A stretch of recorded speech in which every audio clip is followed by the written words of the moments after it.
કેમ છો મિત્રો?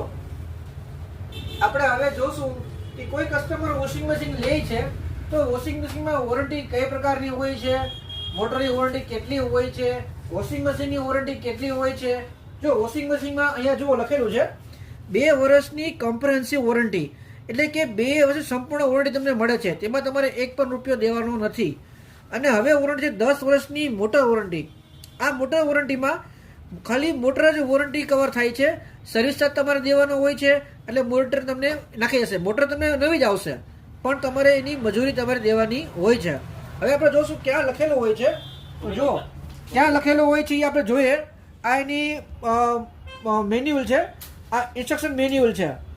આ મેન્યુઅલમાં આપણે લાસ્ટ પેજમાં વોરંટી કાર્ડ હોય છે. જો આ વોરંટી કાર્ડ પર તમને બતાવું છું. આ વોરંટી કાર્ડ છે. આ વોરંટી કાર્ડમાં સ્પષ્ટપણે અહીંયા લખેલું છે, અહીંયા